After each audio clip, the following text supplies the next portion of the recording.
Mag-umpisa muna tayo syempre sa local brand. And I like this brand. Not because pinadalahan nila ako, kasi mabango naman talaga yung perfumes nila. And ang nagustuhan ko dito, naglabas din sila ng body wash and also ng lotion. So, pwede nyo nang bilihin yung set para mas kumapit, mas tumagal yung perfume. And naglabas din sila ng maliit na size na bottle. And yung bottle ko ngayon is 50 ml, pero I think 10 ml ba? Basta meron silang nilabas na maliit na bottle para kung ayaw ninyong bumili ng malaking bottle pa, matatry ninyo yung perfume nila. And at the same time, mapaparisan ninyo nitong body wash and also body lotion. Hindi siya malagkit sa skin, guys. So, maganda siya. And this is the Easy 492 Scent of Possibility. This is floral na may pagka-citrus na ang fresh. Sobrang dali niyang gamitin, lalo ngayon mainit na yung weather. Ito yung type ng perfume na ang sarap ipaligo sa katawan. Mas lighter pa yung isa nilang perfume, pero para sa akin pag summertime, sobrang ang bango-bango nitong Scent of Possibility from Easy. Sa tatlong perfumes ng Easy, etong Scent of Possibility yung unang pumapasok sa isip ko pag summertime. Kasi sobrang amoy na amoy siya, guys. Next natin is, nasa malinis din siya. Ito yung box niya. This is Juliet Hazagan na White Spirit. Papakita ko sa inyo sa tagal na niya, guys. Ito, ang arte ng balot. So, yun yung box niya. Meron pa siyang isa pang lalagyan. Naglumot na siya, guys, oh. Yan ang problem pag puti yung ilalagyan ng perfume. Ayan siya. Nabubuksan siyang ganon. And, nilalagyan ko siya ng tissue kasi para hindi mag-moist. Kasi ang nangyari, nabura na yung pinakapangalan niya, guys. Yan yung ayoko dito sa design nitong bottle na to, and parang nag-chip na yung mga, ayan o, nag-chip na siya. Pero ang bango nito, guys, if you like clean, simple, musky scent. Ganun lang siya. So this was recommended by Kat, a friend of mine. She used to be a viewer and then we met and then naging friends kami and ngayon nasa US na siya. Ayan na siya, nagbabalat siya, guys. So, and recommend niya sa akin to, nag-aamoy pa kami sa Shangri-La before. Wala na kasi yung Art of Scent yata doon eh. Pero may online store pa naman yata. Nakikita ko may online store pa. Pinaamoy niya sa akin to kasi originally gusto niya yatang pilihin to sa husband niya. And dinescribe niya yung scent. And then pag amoy ko, gusto ko yung mga ganitong scent. Wala pa ako nung Initio mask. Gusto kong bilihin yun, naamoy ko yon. Mga nasa ganong datingan to eh. Malinis lang siya, na musky, easy reach. Hindi siya yung perfumey na perfumey. Pero sa dry down talaga, sobrang musky niya. Pero it's okay. May mga musky na perfume na hindi ko siya gusto sa dry down sa skin ko. This one is okay, pero it could lean, lalo ngayon medyo matagal na yung bottle ko, it could lean masculine yung dry down niya. Pero sa akin okay na yun, nakauwi na ako nun eh. So okay na siya. Etong next, ginamit ko siya, lumabas kami, and nung nag-hug ako ng isang friend, bangong-bango siya sa akin. So this is one of my well-complimented last month. And this is also one of my favorite na perfume and one of my favorite from this brand. Sobrang favorite ko to, guys. Although, iba na yung bottle niya. I'm so happy hindi naman masyadong nag-iba yung amoy. Sometimes kasi pag nagpapalit ng packaging, si Tom Ford, this is Tom Ford, guys, nag-iiba yung amoy. Pero yung bagong formulation, naging mas ma-alcohol lang yung unang spray, and then pagka nawala na yon, nag-dissipate na yung parang alcohol na smell, kaamoy na niya. And this is the old bottle, etong transparent. This is Santal Blush. Ang bango niya, guys. May naamoy akong kaamoy nito sa Hermes, pero may iba sa kanya. Mas gusto ko parang yung timpla nito. Siguro pag nawala to, papatulan ko yung sa Hermes. Yun yung parang closest eh. Pero ang mahal nun, guys. Nasa 20K. Sabagay, mahal din naman to. Ang ganda ng chemistry niya sa skin ko. Ang problema ko lang dito is pag sa skin ko lang siya in-spray and yung suot kong damit is, let's say, yung normal na parang cotton lang, manipis lang na damit, mahina siya. Mahina talaga siya. Which is, in a way, gusto ko kasi this is a woody, sweet perfume. At one point, sumikat tong perfume na to because gamit siya ni Taylor Swift. So, at one point, parang favorite yata to ni Taylor Swift. So, medyo sumikat siya ng konti. Pero this is not for everyone, lalo na dito sa weather natin sa Pilipinas. Kasi ang woody niya talaga. Pero para sa akin, this is a daytime, woody, sexy na scent. So, pag ginagamit ko to, pag gusto kong amoy na amoy ako, either naka-jacket ako, yung medyo mas heavier na material because mas kakapit siya. Kung gusto ko lang siyang gamitin na hindi masyadong malakas yung dating niya, okay lang naman kahit yung mga light lang na tela yung gamit ko, hindi yung mga heavier na tela. Pero ang bango nito guys, sobrang para sa akin. Yung mga woody kasi na mga perfumes like this, per season, kailangan naka-aircon ka. This one, kaya niya yung weather natin kahit summertime or at least siguro ang ganda kasi ng chemistry niya sa skin ko kaya kaya ko siyang gamitin kahit na mainit yung weather. Kung tatanungin ninyo ako sa top 10 na favorites na sabi ko hindi pa ako handa, isa to. Isa talaga siya. Para sa akin, light and elegant niya and depende sa suot, pwede pa siyang lumakas. So, etong dalawang perfume, sabi ko nga sa inyo, bihira akong magsabi pagka may hindi ako nagustuhan. Pero today, share ko yung isa sa hindi ko masyadong nagustuhan. So, I have these 2 bottles of Joy from Dior. Dio. This is the OG, yung EDP. Ito siya. And this is the Parfum Intense.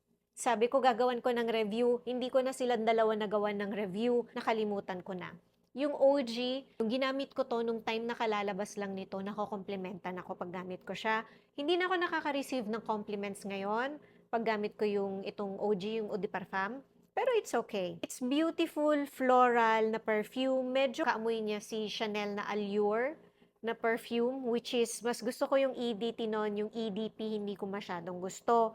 It's too floral, too honeyed, parang ganon, sweet. Pero okay naman siya pagka nasa beach. May amoy beach siya eh.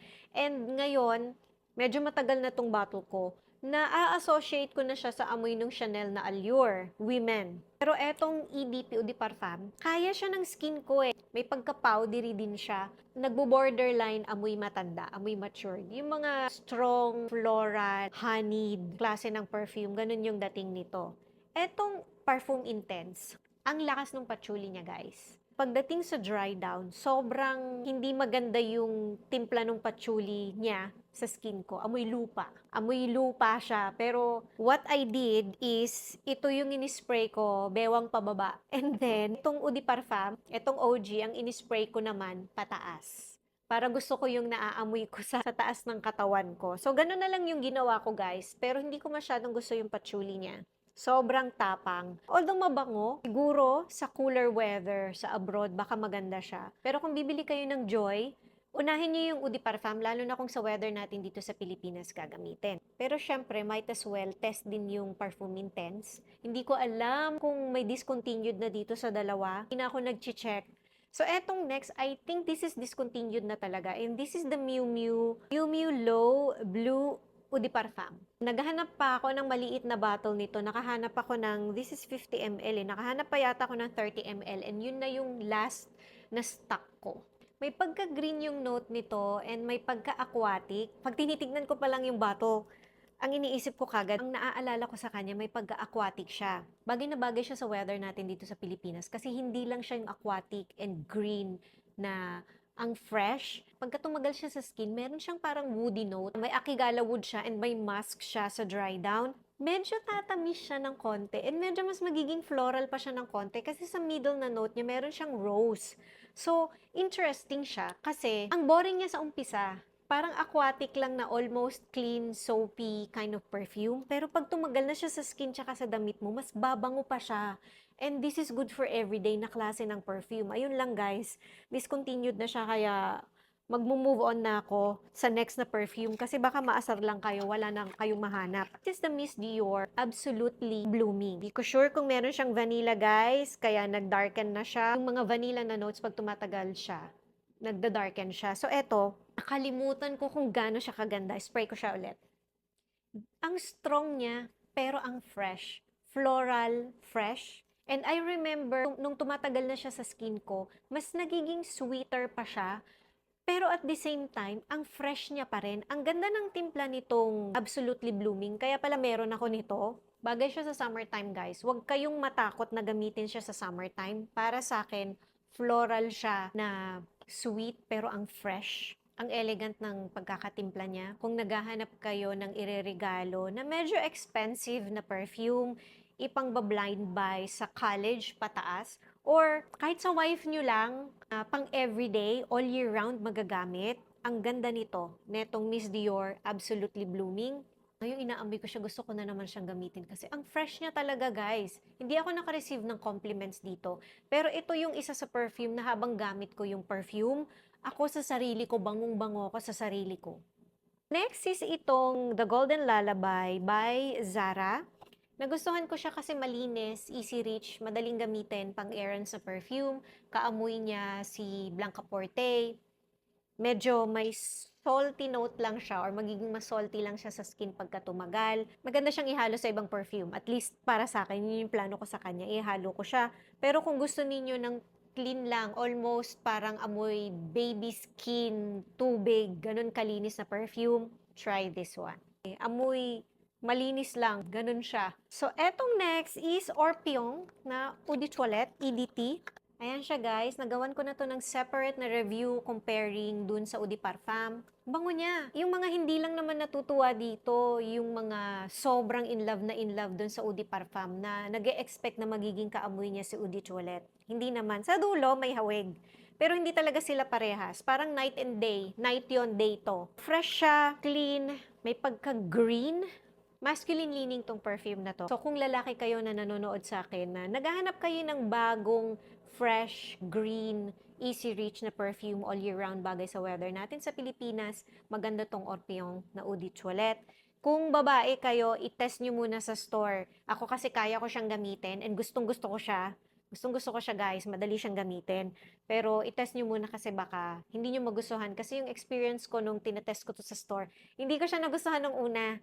Tapos in-spray ko, nagustuhan ko. Tapos parang nung tumagal siya sa skin ko, ayaw ko na naman siya. Parang ganon. And then nung mas tumagal pa siya sa skin ko, ayun na, doon ko na siya na-appreciate. So, mas maganda i-test nyo muna sa skin nyo guys. Siyempre, etong next nakita nyo na to, this is the Alien Hypersense. Bangong-bango ako dito guys. Bangong-bango ako. Para sa akin, kaamoy niya yung OG pero mas pinaganda siya. Meron siyang parang grapefruit na note. Mas fruitier siya, pero mas stronger. Pag tumagal siya sa skin, gumuguhit pa rin yung parang pagka-OG niya na yung ibang tao kasi hindi gusto. Pero sa akin, ang ganda niya guys. Fruity, floral, grapefruit, fresh. Nakaka-happy tong perfume na to guys. I-try nyo, i-test nyo sa store kasi baka hindi nyo gusto yung OG, yung pagka-floral niya. Lalabas pa rin siya dito. Yung white florals. Almost bubble gummy. Lumalabas siya dito. Pero hindi siya pambatang-pambata, guys eh. I-test nyo, guys. So, etong last na perfume na introduce to sa akin, umattend ako ng masterclass nung reformulated na bagong foundation ng Estee Lauder, yung Double Wear. And isa doon sa na-meet ko na parang classmate na sort of, ano ba, basta kasama ko doon. I will do a separate review of this one. Pinaamoy niya sa akin yung perfume niya. Inabot niya sa akin yung perfume niya. I think that was 10 ml, no? So, inispray ko sa skin ko and nagustuhan ko. And yung pangalan niya is Lancome Idole na L'Eau de Parfum. So, L'Eau de Parfum. Iniisip ko ibang perfume siya. Pero while I was googling it na, nung hawak ko na tong perfume na to, eto yung EDP. It's the Eau de Parfum. I don't know why ginawang L'Eau de Parfum lang siya ngayon. Pero before kasi, Eau de Parfum lang yung pangalan niya. So, it means na amoy ko na to before. Kasi ang favorite ko sa line na to ng Idol is yung lumang Intense, which is wala na rin yun, guys. I still have 2 bottles here nung lumang Intense. Hindi ako bumili ng EDP, ng Eau de Parfum. Kasi although I like it, parang parang ganon, ang boring niya, guys. Eto, I think na-reformulate siya. Spray natin. Kasi, ang fresh niya, guys. Ayan na. Bango niya talaga guys, ang fresh niya. So, ang naaamoy ko sa kanya is rose. Pero hindi siya purong rose kaya hindi siya nakakaumay kasi meron siyang jasmine. And pag tumagal to sa skin, mas tatamis pa siya, magkakaroon ng slight woodiness because meron siyang vanilla. Actually, may patchouli siya, pero hindi siya pangit sa skin. Ang ganda ng pagkakatimpla nito guys. Pero very feminine. Meron din siyang pear sa top note. Kaya ang fresh niya and ang clean niya. Kaya natuwa ako at na-try ko siya and I thought it's a new perfume from the Idol na line. Pero actually, this is the Eau de Parfum now. Para sa akin na iba yung timpla niya guys. Mas gumanda siya. Mas naging fresh siya. And because of this, bumili ako ng Intense nito. Hindi siya kaparehas nung Intense na luma kasi wala na yon. Iba rin yung timpla nun. That's woodier sa naalala ko. Hindi ko pa nabubuksan yung bottle ko pero mas pinaganda din siya. Parang kung ira-rank ko yung tatlo ngayon na Lancome Idol na meron ako, unang-una 'to, si L'Eau de Parfum. Sabihin ko ng L'Eau de Parfum para alam niyong ito yung bago, pero EDP 'yon. EDP lang 'yon. And then pangalawa, nasa gitna, yung lumang Intense na meron ako kasi mas softer siya kahit pa, sabihin nating heavier siya or may woody na note siya. Tagal ko na hindi nagagamit 'yon. And then pangatlo is yung bagong Intense na variant nito, na mas parang pina-modern. Ang ganda guys, ang ganda. And ayan, makikita ninyo nakakatayo na yung bottle. So ayan na guys, yung mga perfume favorites ko. Alin dito yung meron kayo or gusto ninyong i-try? Mag-comment nga kayo below. Thank you for watching and see you again on my next video. Bye!